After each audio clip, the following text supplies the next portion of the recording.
welcome to episode 97 of the Sports Node. Yes, you did hear that correctly, number 97. I'm going to actually start tallying these and going back and changing the previous as we're actually on the march to number 100. We've got the eve of the NFL playoffs coming up, as you can see by the Browns shirt here, the Buffalo Bills blanket there, the Browns cap. Um, so I'm all ready to go. But one team who's not are the New England Patriots, and this is actually one of the most stunning things to come out of the past 48 hours. Now, we actually saw a lot of coaching changes happen within the NFL. We knew that Ron Rivera was not going to be brought back by Washington. I think that's going to open up the door for Eric Bieniemy to take over. We know that the Chargers job is very very appealing right now. But then we saw Pete Carroll uh, walk away from the Seahawks, although he's staying on in a consulting role. Um, the other, however, the more certainly important for for the overall landscape of the NFL is Bill Belichick walking away from the New England Patriots. Now, this is something that's been rumored for a while. We just didn't actually think it was going to happen this soon, especially after the news came out 24 hours earlier that Nick Saban was walking away from Alabama. Um, both are in their early 70s. I want to say they're both 71, Saban and Belichick. And now we can debate until we're blue in the face who's the greatest of all time. So where the difference is that Saban outright retired, and then there's still um, the door still being open for Belichick to go coach somewhere else, a la when Brady kind of left, and then joined up um, and in Tampa and won another Super Bowl. Uh, Belichick's got 302 career wins. It's good enough for third all time. He's less than 30 wins away from the all-time record. If you were to actually add in his postseason wins, I believe he's very, very close to having that already. However, his 31 postseason wins are 11 more than Tom Landry for second all-time. I believe he blew past Landry nearly a decade ago. The 6 Super Bowls won as a coach is an NFL record. He's also coached in 9 or 10 total Super Bowls as head coach, which is far and away a record. He's won Coach of the Year multiple times. As polarizing as Belichick was, you could not undermine his greatness no matter what happened here. In especially in regards to some of the controversies that he had to deal with, Spygate, Deflategate, any other type of gate you wanted to actually talk about, his standoffishness with reporters. Although every time you had him, uh, the Two Bills documentary, um, when he actually would do a film room for ESPN or NFL Network in the offseason, just showed you really how smart the guy is and just how good some of his stories were. And as a little bit of an affinity here as a Browns fan, remember that Belichick got his start in Cleveland back in the 1991 season. Now, the Browns only made the playoffs once in the 5 years he was the head coach, and it was their only winning season, and that was the 1994 campaign where he got them to 11-5. They were a wild card team, and then they beat the Patriots as things kind of come full circle here um, in the opening round of the playoffs that year, and then got beat by the Steelers in the second round. And that game really wasn't even close. But it was also the last time the Cleveland Browns held a home game in the playoffs until possibly next week if certain things shake out the way that they might in the AFC playoffs. Um, for the 2023 season in 2024 naturally. But Belichick has also he's seen really nothing but highs, and he never really had to experience the lows up until Brady left. Now, in the 3 years since Brady's left, the Patriots have actually had three losing seasons. Their only winning season was Mac Jones's rookie year in 2020, where they were 11-5 in a wild card team. But they finished 4-13 this year. That's putting them third in the draft order coming up in April, where there's a lot of people thinking that they're going to blow the whole thing up. They're going to rebuild from scratch. Mac Jones is basically his time is done. To Bailey Zappi, his time is done. And this is one of the deeper quarterback classes of recent memory. So you're gonna have Drake May.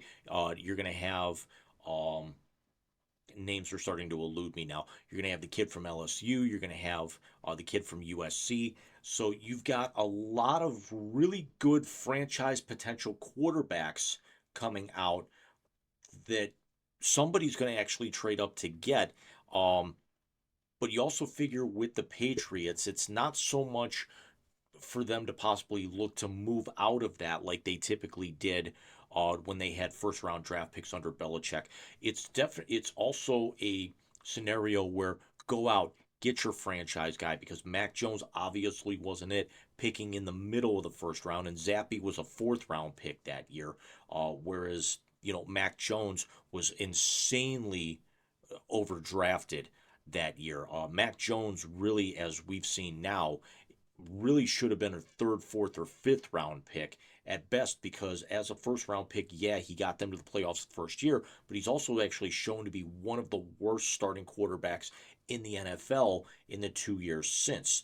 Um, but does Belichick get the record? That kind of remains to be seen because he would have to sit in the right scenario and get playoff caliber type results for the next 3 to 5 years. Again, being 26, 27 wins away from Don Shula's record because he's also still got to catch George Hallis in second. I want to say he's like 16 behind, 16 or 17 behind Hallis, and Hallis is only 10 behind Don Shula. But that actually means that, again, he's actually going to have to coach until he's almost 75 years old if he wants this record, which basically at that point would be the last record that he has not achieved as an NFL head coach. He is going to go down uh, as the greatest coach of all time, regardless of whether he gets the record or not, because he's got more titles than anybody. He's got more titles than Curly Lambeau. He's got more titles than Shula. He's got more titles than Madden. He's got more titles than George Hallis. He's got more titles than Paul Brown. Um, but it's it's something that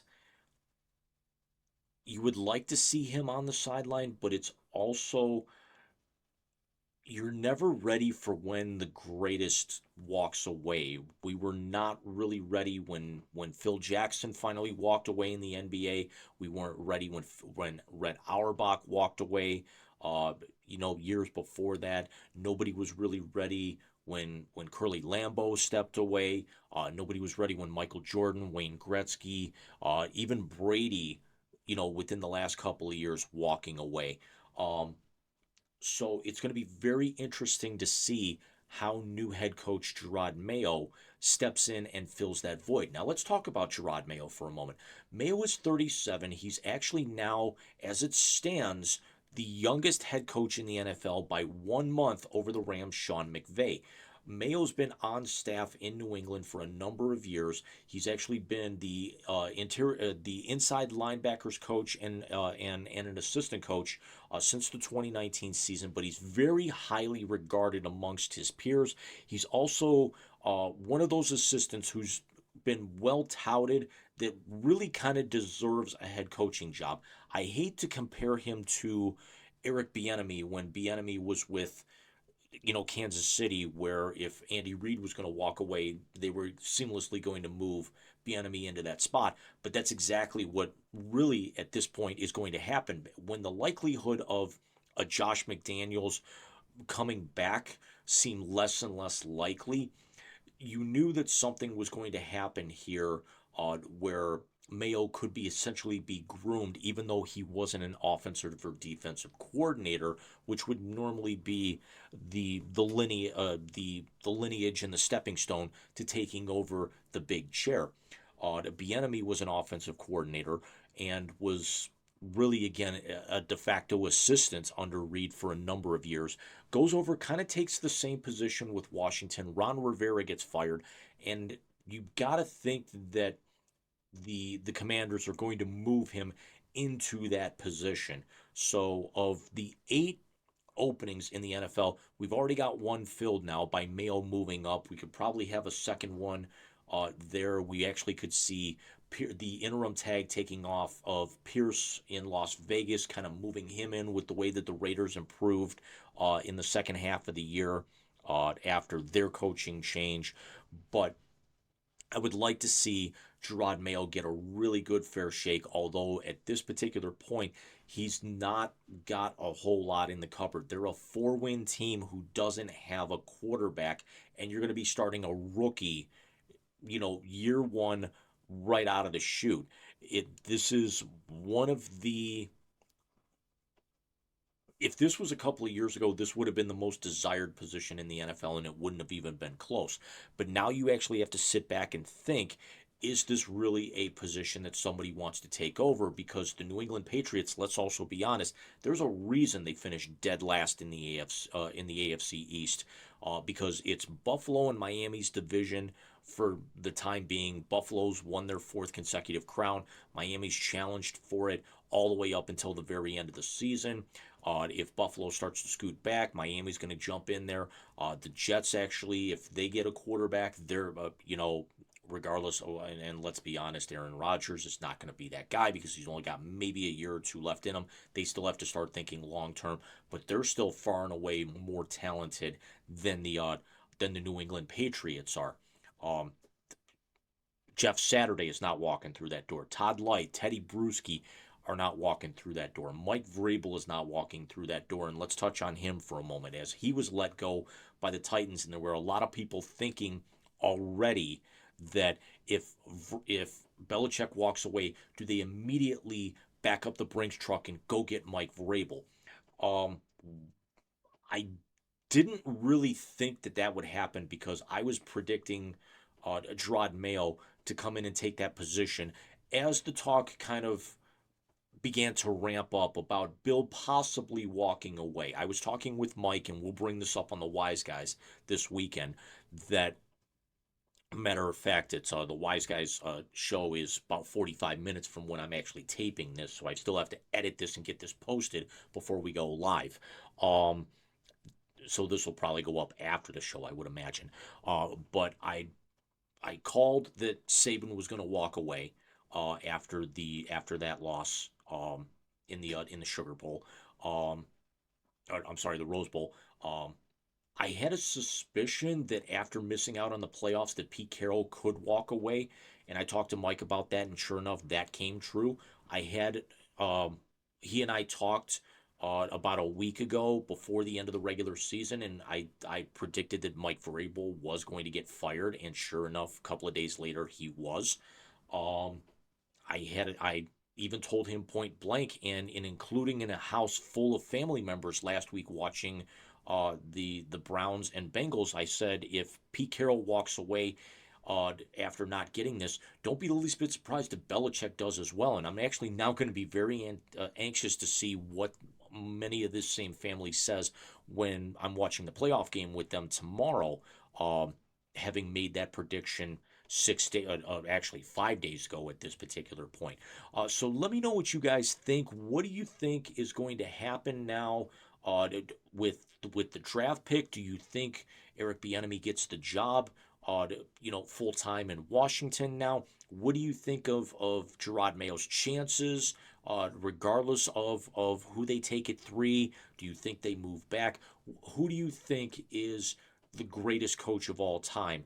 Is it Lombardi? Is it Belichick? Is it Curly Lambeau? Is it Don Shula? Is it Nick Saban? We're talking pro and college, and Mike and I are going to debate this topic tonight on the Wise Guys. So I will see you guys here probably early next week with some fallout of the opening round of the NFL playoffs, and again, go back and watch our first Wiseies of 2024 on our YouTube channel. And everybody, take care.